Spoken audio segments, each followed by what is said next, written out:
Welcome back.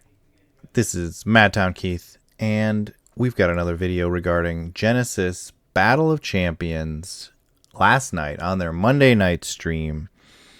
Jason was not joined by Jeff, but instead joined by Will K from the development team to reveal 2 new cards, and it's an entirely new element to the game of Genesis, and we're going to talk about it. We're going to talk about how this can affect a game, what do game companies do, and the risks they take by bringing in new elements that can surprise the player base, can really change up the game. And I'm really curious to see what your thoughts are, not just on these 2 cards and how you think they'll affect this game, but on the idea in general, the idea of big changes for your game, and let's get talking about that here. So last night, Monday night, Genesis stream, 2 new cards were revealed, and I have them here for you. Let's switch my view here. Boom. Necro Plate is the first one. So this is the very first time that Genesis will have what is known as equipment. We've seen equipment in other games. Flesh and Blood, it's a core aspect. In Grand Archive, you have various things that can affect your character that is sort of like equipment that you bring out. Other games have enchantments that are sort of the same concept. Something you cast out onto the field that stays with your character, your hero, and affects you in a big way. So here we go. Here's the first one. Necro Plate. Action. So a couple rules things. How does this work? Equipment will be in your deck. So this is a 7 chi card. So this counts against your 250 chi and your 50 card limit. So this is part of the deck building process. It will be in your deck that you have to draw it as normal or search it if you've got the ability and play it for its cost here. The action of 6 aura to equip it. The piece is an item on the field that is attached to your hero. And if you look at this number 4 up top here on the top left, this is a new thing for this type of card called, I think they called it durability. But basically, it has a durability of 4. Now, here's a bit of a controversial thing. Some people weren't quite sure how they felt about it. When you equip this piece, that 4 is essentially a life counter for the equipment. And when damage is done to you, your hero, anytime damage is done to you, a damage not per point, but a damage event. So if someone hits you with a bolt shot, the durability of this equipment goes down by 1 at the resolution of that damage event. So if they were going to hit you with 4 bolt shots, when as you resolve each bolt shot, that durability counter would go down by 1. And then the damage is done to your hero as it is, whatever that spell is. There was another piece of equipment revealed, which might change up the dynamics of how you would do this. But another thing they said that was a little surprising to me, and some people have given feedback on this already. They're not sure about this mechanic, is that when someone targets you with a spell, they can actually choose to target the equipment instead. And this will be important for the second piece that we'll talk about.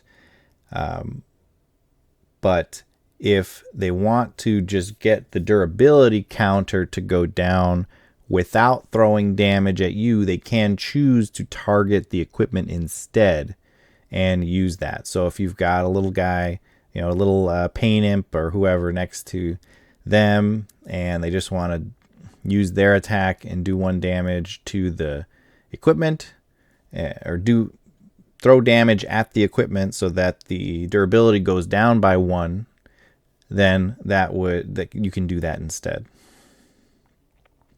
So what does it do? What does this piece do? So you got your middle section there, the continuous cast. So when you play Necroplate and equip it, you have 4 durability, which means it has no access to any of these abilities here based on this list. As soon as the durability goes down to 3, you unlock that first thing there. So because it matches up the 3, Necroplate has whichever ability below is equal to its durability. So when the durability is 3, you have Air Resistance 3 and Fear. I believe Fear is something is adjacent to you. It can't attack you. They said it on stream, but I forget.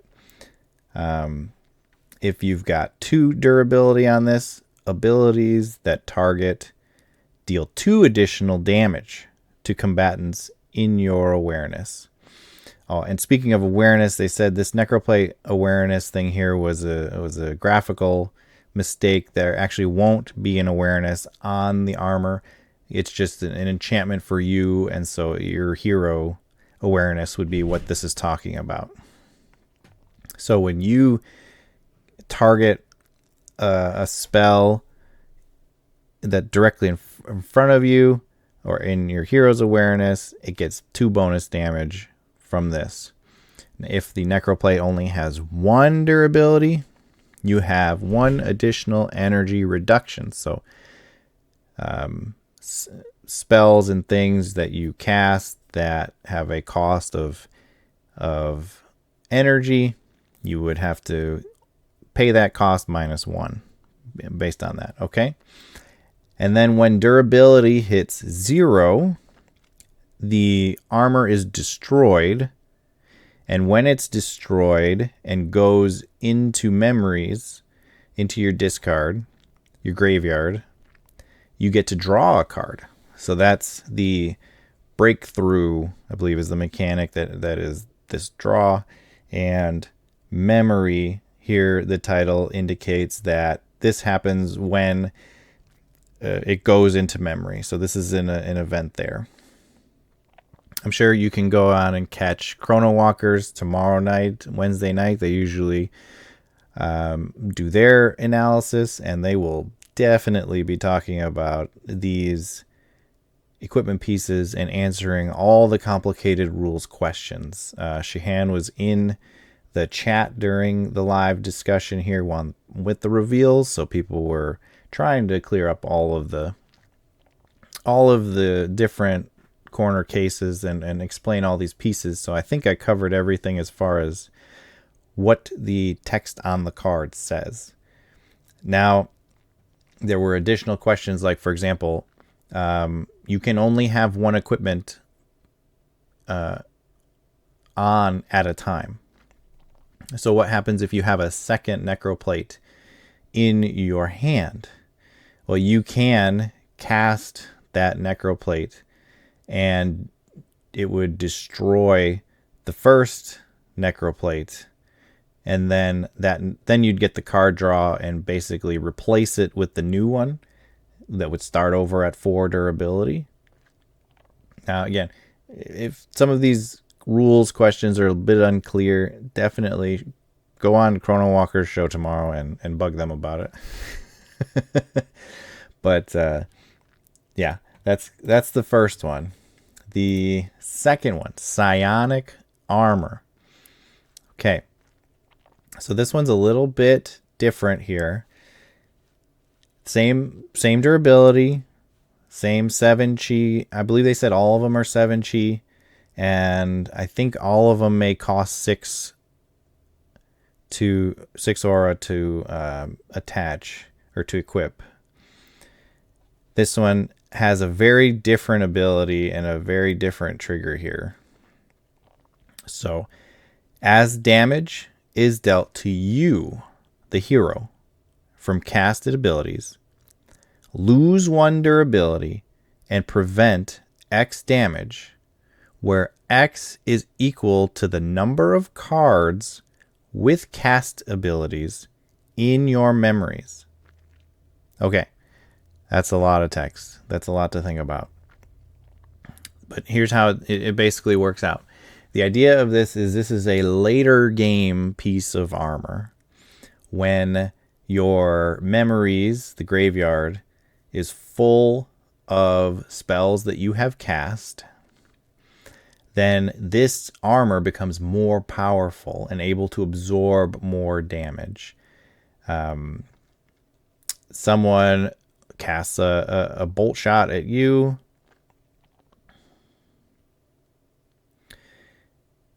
And then if you've got enough things in your memories, it can absorb all of that damage and lose a durability in the process. Now, this is where the mechanic where you can target the armor directly instead of the person would be important, because here, if you look at the trigger, the third item here, when damage is prevented by psionic armor, gain aura equal to the amount of damage prevented by it. This is huge.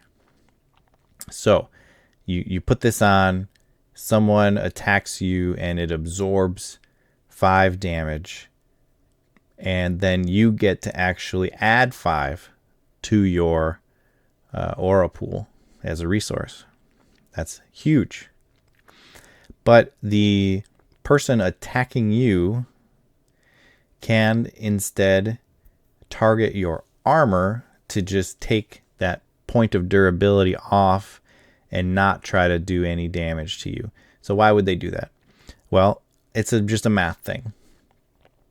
If you, let's say, you put this on towards the beginning of the game, and you have 0, 1, 2, 3 cast abilities in your memories, then what this would do is just decrease the attack by a little bit necessarily. So if you were attacking someone with this and you were going to do 5 damage and they could only prevent 1, 2, 3, you still may want to attack the hero and do all that. But if this is late game and they could prevent your entire attack, just prevent all the damage, and that would convert to more aura, well, then you decide, okay, I'm just going to ping the armor instead. So it still works as armor, as sort of a damage prevention overall, by forcing your opponent to choose to just waste an attack to remove its durability. So very powerful. And they said that there are 5 armors coming. They showed us 2, and there are 3 more. So you've got, and they're each one from the individual colors. So I like that they're only one color. So that gives you a little more freedom to be able to play them with multiple heroes and try them out. And that's cool. All right. Enough about those specific cards. The aftermath of this announcement has been interesting. There have been lots of discussions. There were discussions in the chat during the video. There's discussions in the Discord today, which if you're not part of the Genesis fan Discord, join that. The link will be in the description of this video. It's exciting to see that there's enough people paying attention at this point to Genesis, that there's enough it's spurring some discussion when something new, something interesting is happening. That's fun to see. So you get in there, get in on the conversation if you got opinions about this. There are people who are a little upset that they're introducing so many new mechanics with Metamorphosis. Now, I don't know what my opinion is. I want to sort of see these things from the outside. I like to pull back and think of this more as, from the clouds, looking at the big picture. This is a business move. And so, what are my opinions of this as a business decision? Well, here's what I think is happening. Edge of Exile was able to pick up the game. They picked up the Invasion set, which was 95% done. They polished it, new card back. They were able to pick it up and on the 2-yard line and score. It's been an amazing success for them. Their print run that they did for Invasion sold out. They're looking at getting more printed. Is very exciting. Good launch for them to pick it up. Now, here we are 6 months later, or however long it's been. I feel like it's been years, but maybe not as long. Metamorphosis is their first set where it's them only, their fingerprints all over it. And I wonder if they're trying to do too much. And I know they've graciously stated that they watch my content and they have sent people, directed them to watch it. So I appreciate that. But I also want to always be transparent and honest in how I feel about this as looking at it from the outside and hopefully fair, I think Edge of Exile might be trying to do too much with Metamorphosis. There is the first introduction of double-sided heroes. They flip, so that's huge. That's already a giant step forward, and in general, the reviews have been almost all positive, that you've got this new element being introduced that people are excited to get their hands on and deck build around. What are this dynamic element of what do you do with the hero on one side, and then when do you want to flip it to the other side, and it all adds this whole new element. They are introducing new character types. So the citizens were introduced over the last few weeks, and I think in general those have been fairly positive. That you're going to have the ability to kind of press forward for sort of tribal decks. You've seen before Tigers decks, you've seen Angel decks, you've seen these things where the deck is sort of centered around one card type. And this happens in every game. And so they're bringing us a citizen deck as a possibility. And now we've got another new element, the equipment. And maybe when it comes down to it, the fact that it's only 5 cards, I think, in this set, and maybe they end up not really being that impactful on the game, on deck building. There's really been no time for these cards to be played with or anybody to deck build around. So we'll see how impactful they actually are. But, it's a lot. It's a lot. And I wonder if they're ready for this kind of... it's a lot. It's just a lot to bite off all at once. So I know they want Metamorphosis to be hugely successful, as of course they do. I want it to be hugely successful. I'm completely biased, being someone who's opening a brick and mortar store so that I can get access to distribution so that I can sell Genesis as one of my main games. I've got a wall of Jalara Second Edition, as well as Origins Kickstarter boxes, which I've got on my website for sale. And I want people to be playing the game. I want people to come up with new decks that are exciting, and they need the old cards, so they come and order them from me. That would be great. So I have my biases towards wanting them to be successful. I want new card mechanics. I want new elements that shake up the game and are interesting. But, you know, there's this question of, do you go slower? Do you keep it a little more under control so that you can handle these things a bit by bit and introduce them to the community, slow roll them out? Or is there a point where you're doing too much and trying to get people to learn too many new things all at once? In the past, Genesis, the main complaint about that, really the only complaint about gameplay that I've heard from people, is that deck building is too hard.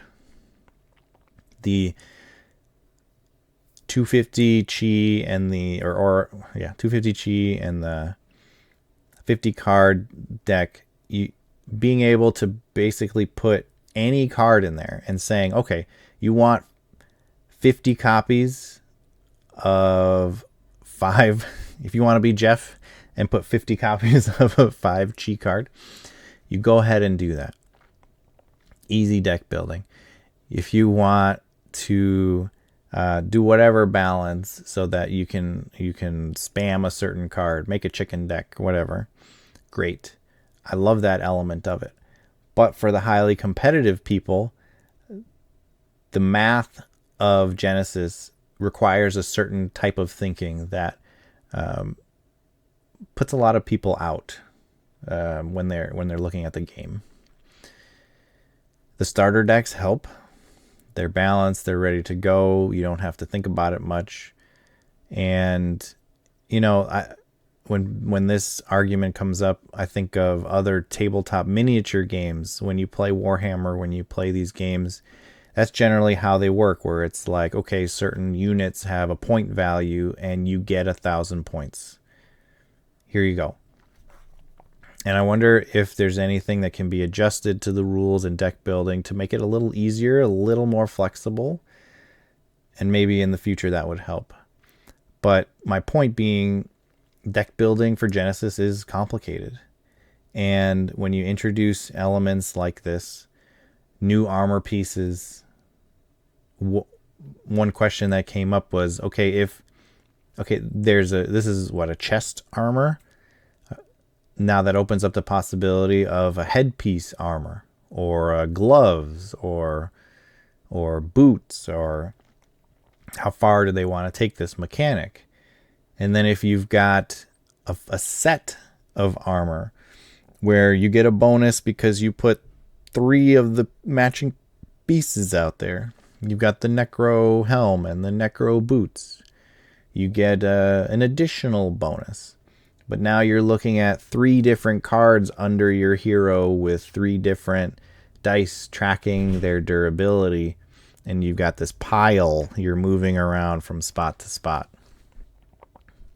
Does that just add too much complexity? And I don't know. Maybe that is what makes Genesis so good, is the complexity. And yeah, you're putting a ceiling on how many players you're going to be able to attract with that complexity. But another thing that I've always heard from people who enjoy Genesis, anytime someone plays Genesis, they love it. If you build a deck for them, hand them the deck, teach them the game, they love playing it. It's a very good game. And that has been to its benefit, where the collapse of Haunted Castle Gaming and this revival by Edge of Exile could not have happened.